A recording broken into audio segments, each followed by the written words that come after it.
This program is made possible in part by a grant from Humanities Texas, the state affiliate of the National Endowment for the Humanities.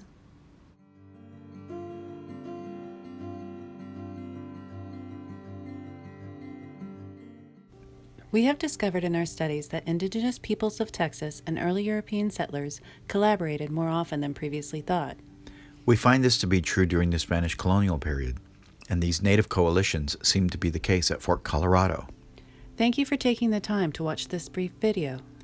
Preservation Austin and the Travis Audubon Society awarded grant funds for the initial reconnaissance archaeological survey as part of the Fort Colorado project. The study is part of our ongoing Provincia de Tejas Founding Initiative project. Our names are Sergio and Melinda Rodriguez. We have been working as professional archaeologists for over 30 years.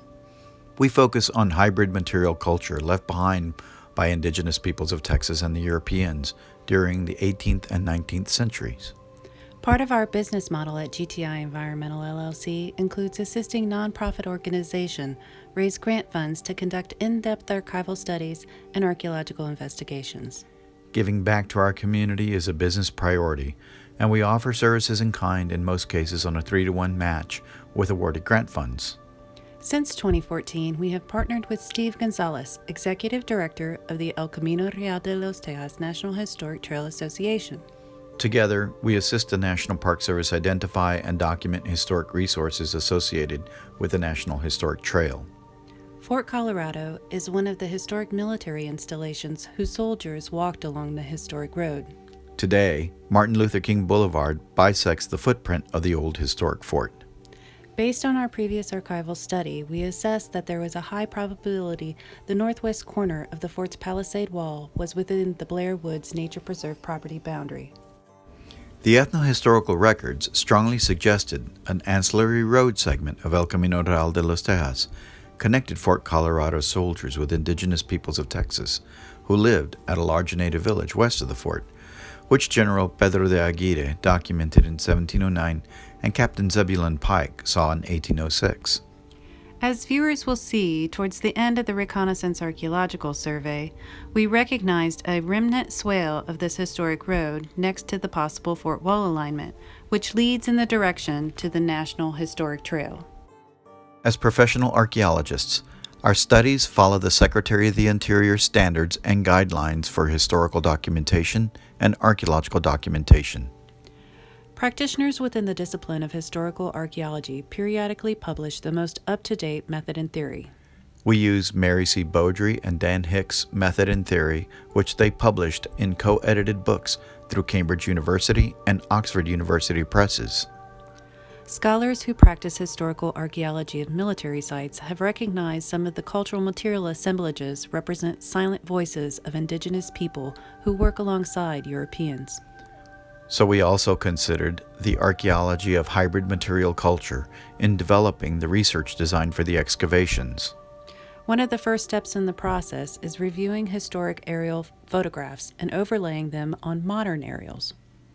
We search for telltale signs left in the vegetation patterns of where the ad interim government soldiers and their blacksmith, Noah Smithwick, built the palisade walls and blockhouses of Fort Colorado. The modern aerial of the Blair Woods Nature Preserve shows intact clusters of trees, very much as it did when Dr. Frank and Fern Blair owned the property. Dr. Frank Blair was a zoologist for the University of Texas at Austin, who was renowned internationally in the fields of ecology and evolutionary biology. Fern Blair collected oral histories from previous landowners, and she was well aware Fort Colorado was on their property. In many ways, Fern Blair preserved the history of Fort Colorado. The Blairs donated the land to the Travis Audubon Society in the 1980s. As historical archaeologists, we used the archival study as the basis for understanding these vegetation patterns in the 1954 aerial image. As you can see in the photograph, a farmer constructed curving trenches up to Martin Luther King Boulevard for soil erosion control. We recognized a linear vegetation pattern forming a 90-degree angle bisecting these curving rows of trenches. The linear pattern was the first indicator of the fort's possible footprint. The straight alignment of this earlier pattern formed a rectangle of vegetation. When we increase the transparency of the historic aerial overlay on the modern image, you can see the tree line maintain the old farmer's curving trench pattern. A reassuring aspect of this historic aerial analysis was the neighborhood road patterns north of Martin Luther King Boulevard. The roads followed the earlier rectangular pattern, which might represent the fort walls. In our discipline, we refer to this phenomena as the prospective memory of Fort Colorado's accumulative landscape. The roads are a way people today enacted their cultural memory of the fort's existence on the landscape. Our education as historical archaeologists trains us to search for these types of vegetation patterns. Bushes and tree lines often conform to old fenced lines. In this case, a potential pattern of Fort Colorado's palisade walls. Noah Smithwick's daughter transcribed her father's memoirs, and she drew an image of the fort based on his memory that shows archaeologists what to look for on the ground.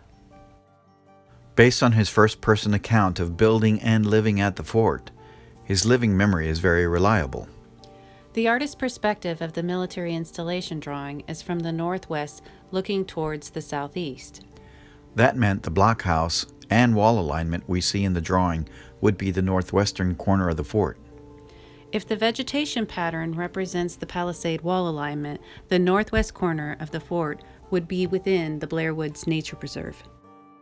As we prepared for the fieldwork, we noticed one of two possible alignment patterns might represent the fort wall. So we proposed limited shovel testing in these two areas.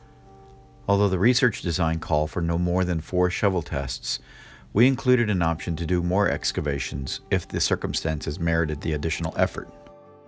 Knowing where the Blair Woods Nature Preserve property lines were at on the landscape in relation to the possible fort wall alignment was important. We justified the proposed excavation unit locations based on this data. When we got to the field, it was easier to begin excavations closer to the road. We found evidence of a compact earthen surface with indigenous lithic tool reduction flakes resting on the floor. The floor suggested the possibility that we were inside the blockhouse or nearby, but there was no evidence of a foundation trench for the wall. Since the initial excavation demonstrated the presence of intact cultural materials, We had to verify that the same type of deposits occurred in other parts of the site. We found a similar compact earthen surface at about the same elevation. after sweeping the loose soil and fine brushing the earthen surface, we discovered 3 lithic artifacts resting on the floor. Indigenous people made these lithic artifacts.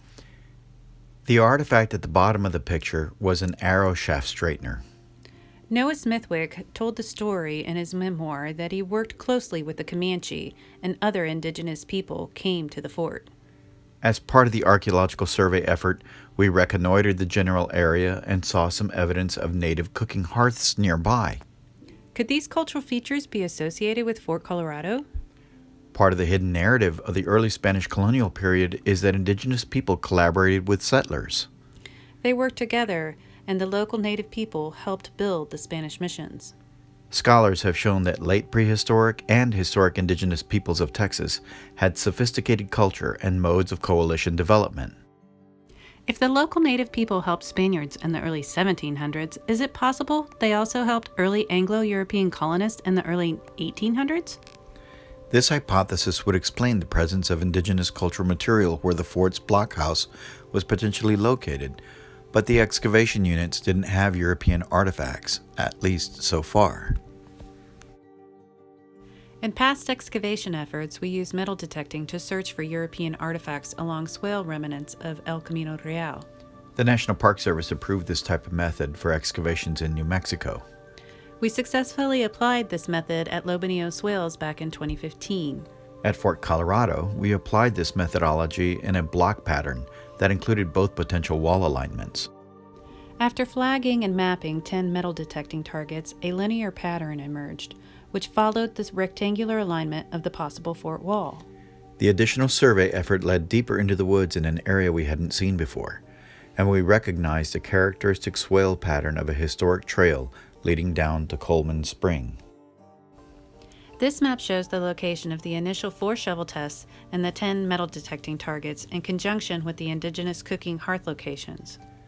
All the shovel tests at these targets revealed historic artifacts, except for the metal detecting target number 10, which was an old Jiffy Pop aluminum tin pan. We want to take time to describe how we assess any early 19th century date to some of the artifacts. At first, the artifacts may seem more modern, but laboratory analysis showed earlier characteristics from the beginning of the Industrial Revolution. The artifacts from metal detecting target number 1 are a good example.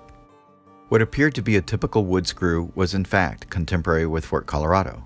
On August 11, 1817, John Andrews from Dinwiddie County, Virginia, filed a patent for a screw cutting machine with a drawing of what the screw looked like. Although John Wyatt invented the semi-automatic machine that fabricated these types of screws in 1751, the major advance in the development of deep-cut buttress threads was invented circa 1826. The wood screw has these characteristic deep threads spread further apart. Spacing of the threads on more recent screws are typically shallow and closer together. The wood screw came from the same shovel test with other artifacts, which also include an unusual shaped semi-spherical lithic core object. The archival research documented the soldiers at the fort also had coalitions with the Waco and other ethnic groups that immigrated down into Texas from the northeastern area of the United States.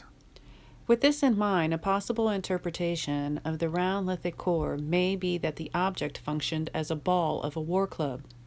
The Native War Club is part of the cultural material assemblages at other military sites in the United States, and the objects remained in use into the 19th century. The other excavation example we wanted to emphasize was the artifact patterns closer to the possible corner of the fort wall.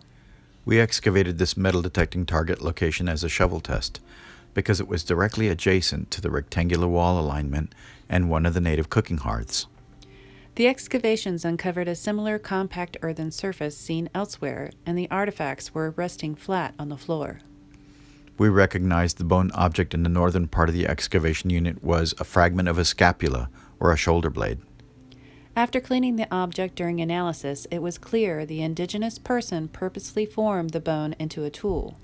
Finding this object was exciting because other practitioners of historical archaeology of military sites found scapula hoes at other historic military installations. The bone tool was resting on the floor next to one of the cast iron bolts we recovered, which was the missing link between indigenous and European artifacts we were looking for. We assessed the manufacture date of the handmade cast iron rivets to the time of Fort Colorado. Antoine Duraney invented and patented his machine-made rivets in 1836. The whitish-gray color of the bolt shaft indicated it was cast iron and dates to the early 19th century. XRF elemental analysis of the rivets indicated the metal artifact was definitively cast iron with no modern alloys. The archival research demonstrated that in January 1836, Colonel Robert N. Coleman ordered Smithwick and soldiers to the general location of Fort Colorado to assist with the construction. Therefore, it is very possible Noah Smithwick probably handmade the rivets as Fort Colorado's blacksmith. Archaeologists found one other rivet with the same handmade head showing upward tension. The shaft was the same length, and the opposite head of both rivets were sheared off. The consistency of the shaft length suggested the soldiers, or Smithwick, used the rivets to fasten wooden planks that measured 2.5 inches thick. According to Noah Smithwick's memoir, he had a mill with the capacity to furnish cut lumber in sizes needed for the fort walls. Our discipline refers to the placement of these artifacts as the retrospective memory of how the soldiers and the latter farmers left evidence of their relational attachments to the accumulative landscapes of Fort Colorado. Results of every archaeological investigation always reveal something unanticipated. In this case, the indigenous cooking hearths next to the buried compact earthen surface and the arrow shaft straightener suggest collaborative tasks occurred next to the fort. The cultural material assemblages patterns of other military sites also include cooking installations inside the structures. The cooking hearths we observed outside the possible blockhouse may be an iteration of this pattern representing military life during the early Republic of Texas. Another important discovery was the swale alignment leading to Coleman Springs that paralleled the possible wall of Fort Colorado. After we completed the artifact analysis and considered how the soldiers and early farmers left the objects on the ground, we looked at the historic aerial photograph again. We could see possible swale remnant evidence in a northwestward direction, which would make this trail an ancillary road of El Camino Real. Fern Blair's collected oral history tells us the previous landowners held the property for generations, and they reused the wood from the fort to build their farms. The cast iron rivets were missing the opposite head and showed evidence someone clipped the head off. The rivets and other artifacts from the early 19th century followed the alignment of the potential fort wall. Is it possible when the early farmers reused the wood, they simply left the rivets where they fell? On behalf of El Camino Real de los Tejas National Historic Trail Association, we would like to thank Preservation Austin and Travis Audubon Society for funding the Reconnaissance Archaeological Survey of Fort Colorado. The project has an exciting future because the study demonstrates further investigations have the potential to reveal important archaeology for Texas history and a more balanced narrative of how the indigenous people, soldiers of Fort Colorado, and European settlers worked together. Our team would like to take this opportunity to thank Humanities Texas for making this program possible.